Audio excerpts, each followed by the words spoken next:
మంత్రి Nara Lokesh route మార్చారా? CM చంద్రబాబును Lokesh follow అవుతున్నారా? ఎప్పటి నుంచో సీఎం చంద్రబాబుకు కుప్పం కంచుకోట, ఇటు వైఎస్ జగన్ కు పులివెందుల అడ్డాగా మారింది. ఇప్పుడు లోకేష్ మంగళగిరిని తన ఇలాకాగా మార్చుకుంటున్నారా? మరి ఇందుకోసం నారా లోకేష్ మంగళగిరిలో ఏం చేయబోతున్నారు?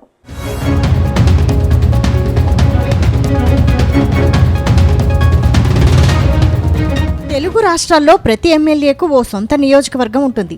తన నియోజకవర్గాన్ని అడ్డాగా మార్చుకునేందుకు నేతలు ప్రయత్నిస్తుంటారు. ఇందులో సీఎం చంద్రబాబు కుప్పంను తన అడ్డాగా మార్చుకున్నారు. ఇటు పవన్ కళ్యాణ్ కూడా పిఠాపురంను తన కంచుకోటగా మార్చుకునేందుకు ప్రయత్నిస్తున్నారు. ఇప్పుడు నారా లోకేష్ కూడా మంగళగిరిని తన పర్మనెంట్ అడ్డాగా మార్చుకునేందుకు ప్రయత్నిస్తున్నారు. కొద్ది రోజులుగా మంత్రి నారా లోకేష్ మంగళగిరి నియోజకవర్గంపై పట్టు సాధిస్తున్నారు. అందుకే ఆ నియోజకవర్గ అభివృద్ధిపై ఆయన ప్రత్యేక దృష్టి సారించారు. అయితే మంగళగిరి నియోజకవర్గం మొదటి నుంచి కాంగ్రెస్, ఆ తర్వాత వైసీపీకి కంచుకోటగా మారింది.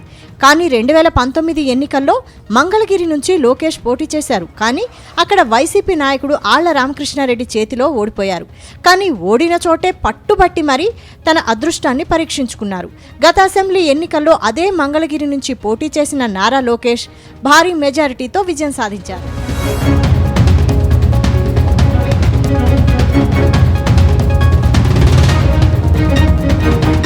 గత అసెంబ్లీ ఎన్నికల సమయంలో మంత్రి లోకేష్ మంగళగిరికి బదులుగా వేర్వేరు నియోజకవర్గాల్లో పోటీ చేస్తారని ప్రచారం జరిగింది.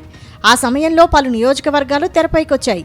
అయితే పోగొట్టుకున్న చోటే వెతుక్కుంటానని, మంగళగిరిలో గెలిచి టీడీపీకి గిఫ్ట్గా ఇస్తానని లోకేష్ ప్రకటించి ఆశ్చర్యపరిచారు. రాజకీయంగా లోకేష్ సాహసం చేస్తున్నారని, రెండోసారి కూడా ప్రత్యక్ష ఎన్నికల్లో ఓడిపోతే ఇక ఆయన పొలిటికల్ కెరీర్ ముగిసినట్టే అని ప్రచారం కూడా విస్తృతంగా సాగింది. కానీ మంగళగిరిలో 90,000 పైచిలుకు ఓట్లతో గెలిచి అన్నట్టుగానే టీడీపీకి గిఫ్ట్ ఇచ్చారు. కూటమి అధికారంలోకి రావడంతో నారా లోకేష్ మంత్రి పదవిని సైతం చేపట్టారు.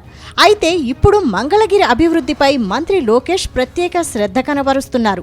ఇప్పటికే ఆ నియోజకవర్గంలో పేదలకు పక్కా ఇళ్లు నిర్మించి దగ్గరుండి గృహప్రవేశాలు కూడా చేయించారు.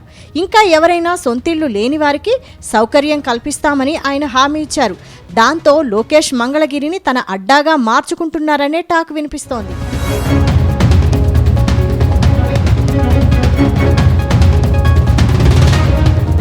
తాజాగా ఉండవల్లిలోని తన నివాసంలో అధికారులతో పలు అభివృద్ధి పనులపై ప్రత్యేక సమావేశం నిర్వహించారు.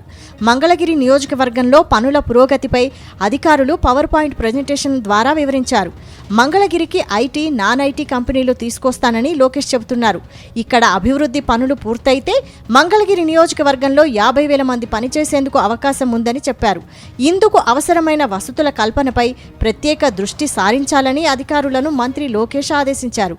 అలాగే మంగళగిరిలో ప్రభుత్వ భూముల్లో ఎన్నే ఏళ్లుగా నివాసం ఉంటున్న వారికి రెండో విడతలో 2,000 ఇళ్ల పట్టాల పంపిణీకి చర్యలు చేపట్టాలని అధికారులను ఆదేశించిన లోకేష్ మంగళగిరి నియోజకవర్గ వ్యాప్తంగా 10,000 టిడ్కో ఇళ్ల అవసరం ఉందని భావిస్తున్నారు.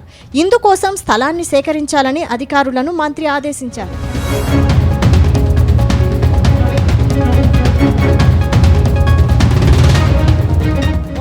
CM Chandrababu Kuppam, deputy CM Pawan Kalyan పిఠాపురంపై ఎంత ఫోకస్ పెట్టారో మంత్రి లోకేష్ కూడా మంగళగిరిపై అంతే ఫోకస్ పెట్టారు. ఏది ఏమైనా మరో 4 ఏళ్లలో మంగళగిరి నియోజకవర్గం పూర్తిగా మారే అవకాశం ఉందని అంటున్నారు.